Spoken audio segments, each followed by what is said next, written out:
भगवान की बहुत कृपा, बद्रीनाथ जी की बहुत छत्र छाया। 1 साल पहले जन्मभूमि पर सत्यनारायण की कथा हुई। लगभग 1 साल हो गया होगा शायद, या कम होगा, थोड़ा आधा हुआ होगा, 8-9 महीने।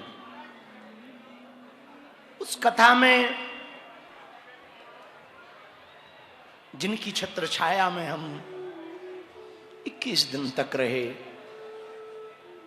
जिन्होंने एक बालक की तरह, भाई की तरह, पिता की तरह, अभिभावक की तरह चिंता की, ऐसे पूज्य खाक चौक वाले, बद्रीनाथ वाले हमारे महाराज जी,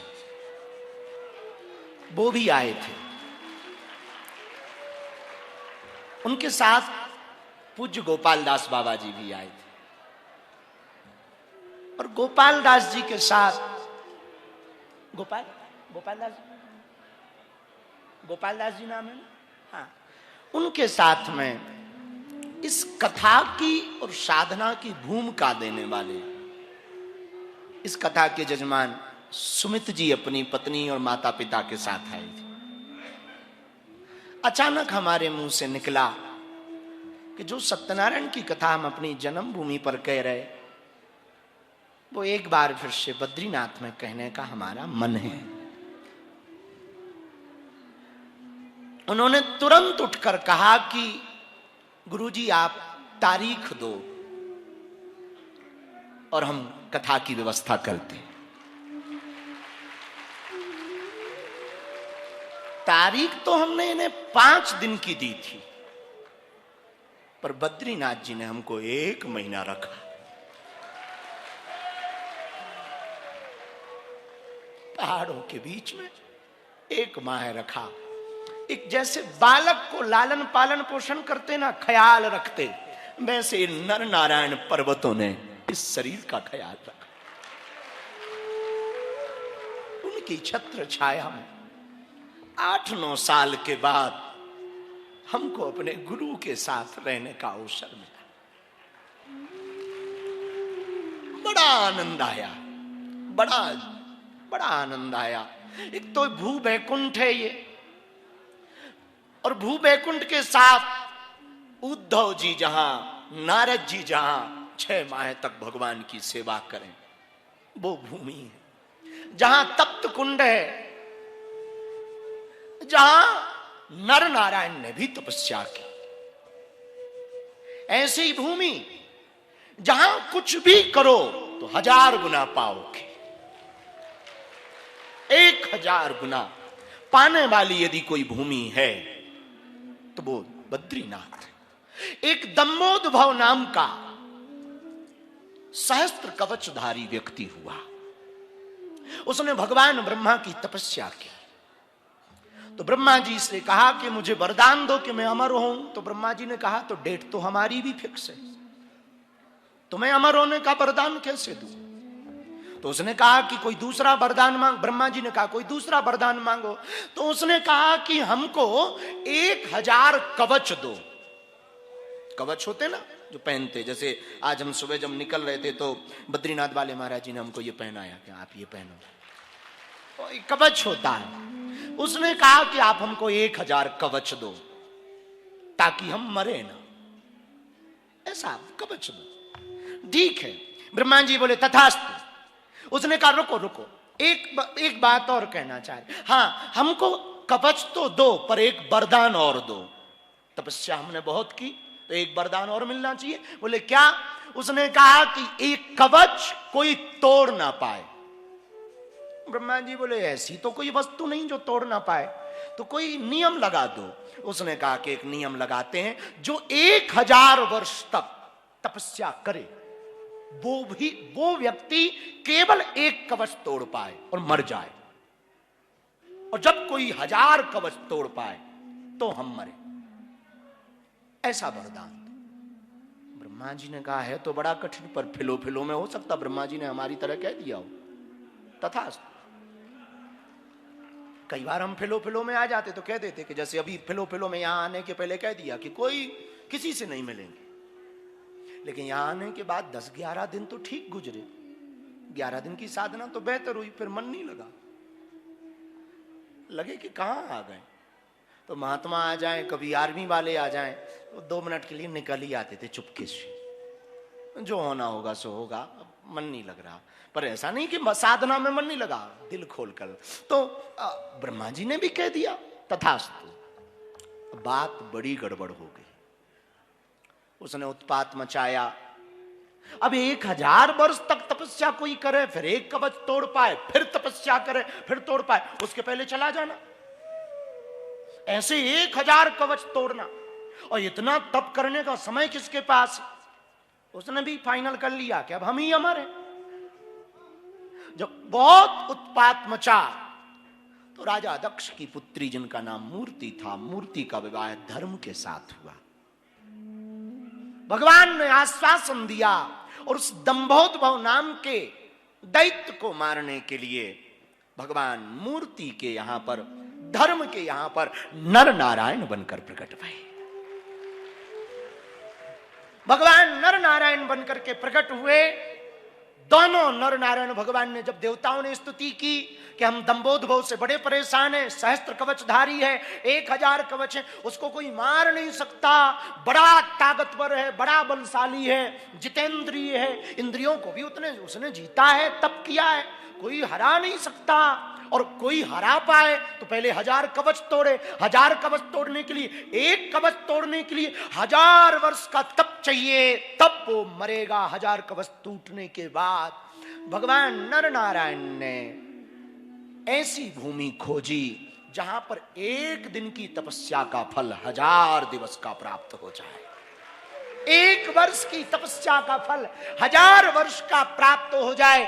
ऐसी भूमि पृथ्वी पर कहां है जहां पर तप करने का फल सहस्त्र गुना हो? ऐसा विचार करते करते भगवान नर नारायण संपूर्ण भूमि पर गए, पूरे ब्रह्मांड में गए। घूमते घूमते भगवान भूत भावन की भूमि बद्रीनाथ में आकर के देखा, ये वो भूमि है जहां 1 वर्ष की तपस्या का फल 1000 वर्ष का होगा। भगवान नर नारायण यहीं पर पर्वत के रूप में, ये जो 2 पर्वत हैं, एक नर पर्वत है इस तरफ का, उस तरफ नारायण पर्वत है, नर नारायण बनकर तपस्या में बैठ गए। तपस्या में बैठे ही थे कि यहां तो बर्फबारी होती है। हम जब शुरू में आए तो बहुत बर्फबारी हुई, तो बर्फ में भगवान ही सफेद पड़ गए। तो लक्ष्मी जी को पता लगा कि एक तो कई दिन से ये गायब है, और अता पता भी नहीं, फोन भी स्विच ऑफ होगा।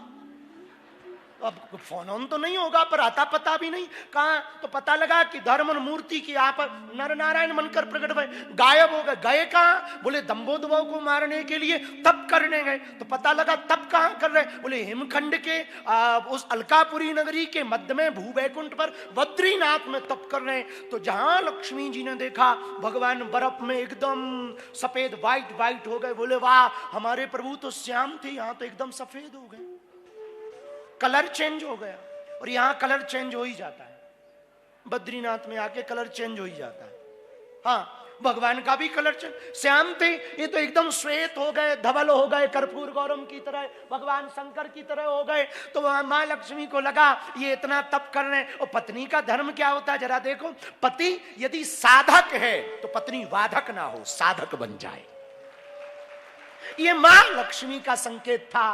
तो पति साधक है, हम क्या करें? अब हमारे में से यदि कोई होती तो धक्का देके, ये जी, ओ जी, उठो जी, कहां मरे जा रहे, एकदम आइस बर्फ बन गया आइसक्रीम। पर भगवती है, पराम्बा है। तो मां लक्ष्मी जी ने देखा हमारे स्वामी इतनी कठिन तप में विराजमान विद्यमान है, भू वैकुंठ पर विद्यमान है, देवताओं के समस्त भूमि के भार को मिटाने के लिए, दंभोद्भव के वध के लिए विराजमान है।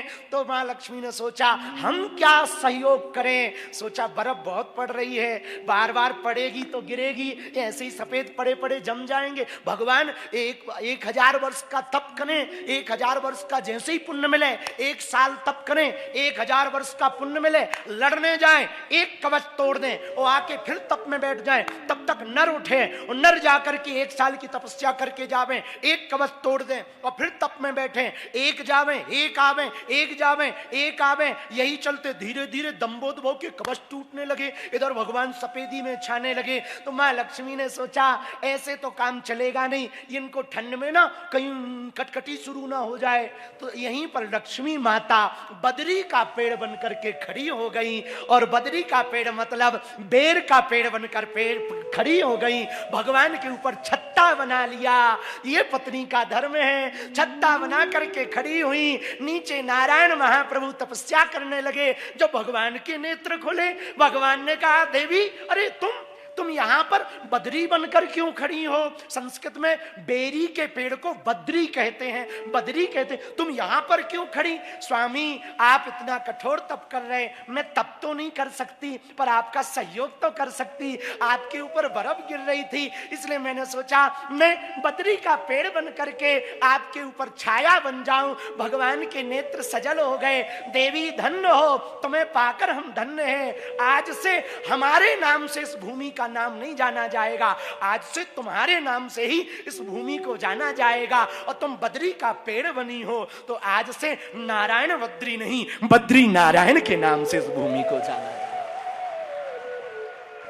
ये वो भूमि जहां भगवान बद्री नारायण बनकर बैठे हैं, ऐसी तपोभूमि पर हम लोग बैठे, कितने धन्य भाग।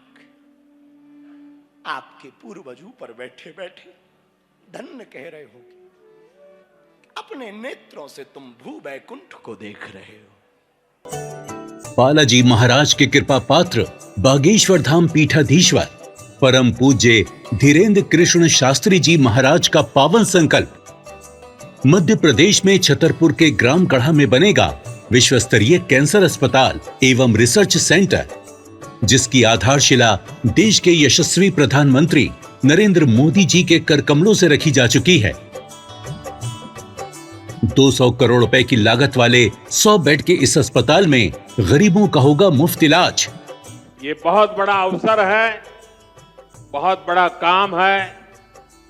संकल्प बड़ा हो, संतों के आशीर्वाद हो, प्रभु की कृपा हो तो समय सीमा में सब पूर्ण होता है। हमारे प्रियजनों, बागेश्वर धाम पूरे भारत के लोगों, अभी तक अस्पतालों में मंदिर थे, अब मंदिर में अस्पताल होगा। कैंसर हॉस्पिटल निर्माण हेतु सहयोग देकर पुण्य के भागी बने।